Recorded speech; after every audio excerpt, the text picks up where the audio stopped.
An elegant composition in the shape of a reverse triangle shows the Virgin Mary being crowned as the Queen of Heaven by Jesus, God and the Holy Spirit at the center. And if we ignore the Holy Spirit in the form of a white dove, the main composition becomes an even more elegant heart shape. It's a beautiful example of the Coronation of the Virgin theme by the famous Spanish artist Diego Velázquez, an artist who almost never painted religious works. The Coronation of the Virgin was particularly popular during the 13th till 15th centuries, when the devotion of the Virgin Mary became an increasingly important part of Catholicism. But artists have continued to paint this theme in the centuries after. Last 2 weeks, I discussed the depiction of the Immaculate Conception and the Assumption of the Virgin on this channel, and basically, the Coronation of the Virgin happens right after her Assumption to heaven. So the scene of her coronation takes place in heaven, usually captured as an ethereal environment filled with gold, but sometimes more simply as somewhere in the sky on top of some clouds. Now the coronation is closely connected to another important Catholic concept, which is the doctrine that Mary is the Queen of Heaven, which is a direct result of the coronation. As discussed last week, the Immaculate Conception and Assumption of Mary are among the 4 dogmas related to Mary in the Catholic Church, which are divinely revealed truths. While Mary as the Queen of Heaven is a doctrine, a belief shared by the Catholic Church, and the simple explanation for this role of Mary is that her son Jesus is considered the eternal King according to the New Testament. And in the Israelite tradition, the mother of the king is known as the Queen Mother. There is some interesting variation in artworks on who puts the crown onto the head of Mary. This painting from around 1636 by Diego Velázquez is a good starting point, showing how Mary is crowned by the Holy Trinity, with the dove at the center representing the Holy Spirit, Jesus on the left and God on the right. The presence of the Holy Trinity is pretty common, as you can also see, for example, in this painting from 1850 by the unknown master from Laguna. And if 2 men are presenting the crown, the distinction between God and Jesus is pretty simple, with Jesus being the more youthful person and God the older man, almost always with a beard. And even if there's a single man presenting the crown, it is pretty straightforward to figure out if the artist chose to include God or Jesus.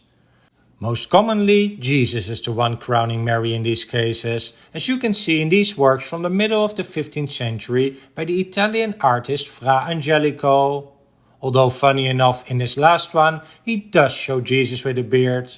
Although we probably have no trouble recognizing Jesus by his relative youthfulness and hairstyle. In contrast, also painted around the middle of the 15th century, Filippo Lippi has chosen that God is the one crowning Mary, showing him as a somewhat older person than how Jesus is typically depicted. And with the risk of contradicting myself, but there are always exceptions, I found this work from 1454 by the French artist Enguerrand Quarton pretty intriguing, as he has decided to paint God and Jesus as identical figures, something that was explicitly asked for by the commissioner to emphasize a theological point that God and Jesus are of the same essence and divinity. Interestingly, there are also a few works in which only 2 members of the Holy Trinity are present, as in this work from around 1425 by Gentile da Fabriano. Now, there are also some paintings in which Mary is crowned by angels instead. It comes from a separate but less popular tradition, where the important role of angels as servants of God is used to emphasize that this takes place in heaven. This composition makes less sense from a theoretical point of view, and that is probably why the angels crowning her has never become the standard.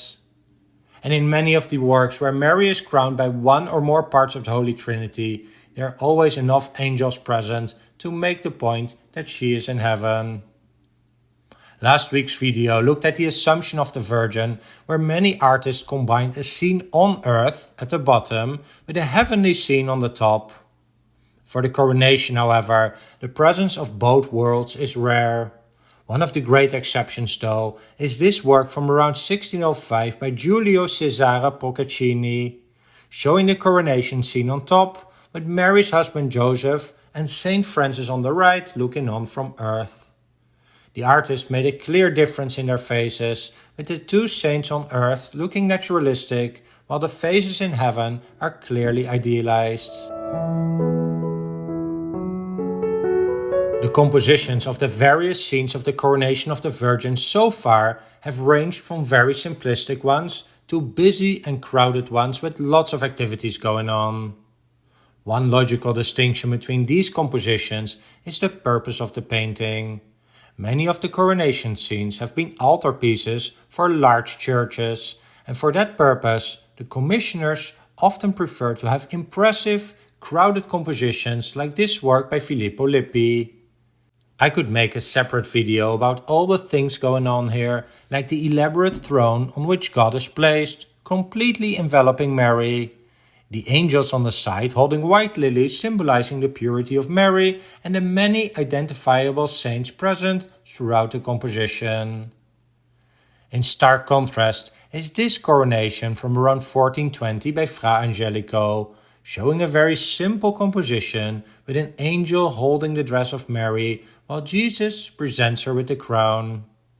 It's a small painting of some 45 by 50 centimeters and was probably intended for someone's private devotion to the Virgin. Different purpose, different composition, makes sense to me. The Coronation of the Virgin is the last of a three-part series on how the popular Marian dogmas and doctrines have been depicted across art history. As mentioned last week, there are quite some paintings that combine two or more of these stories of Mary in a single painting, or in some polyptych where other scenes from Mary's life are also included. If you want to locate the Coronation of the Virgin in an old Catholic church, there is a particular place where you can start searching. This scene is not depicted in the main or high altar of a church, which is the biggest and centrally located altar at the end of a church from when you're entering, and where you would typically see a scene of the crucifixion, Last Supper, or Nativity. But there are often many smaller altars located in side chapels, either directly to the left and right of the main altar, or one of the many smaller chapels on the sides of the church, the ones you pass on your way to the main altar. And many Catholic churches have what is called a Lady Chapel or Marian Chapel, completely dedicated to the Virgin Mary. And as the dedication to Mary is very important in many Catholic churches, her chapel is usually not that far from the main altar. Well, I hope you enjoyed this video, and if you did, please hit the like and subscribe buttons to support the channel. Thanks for watching.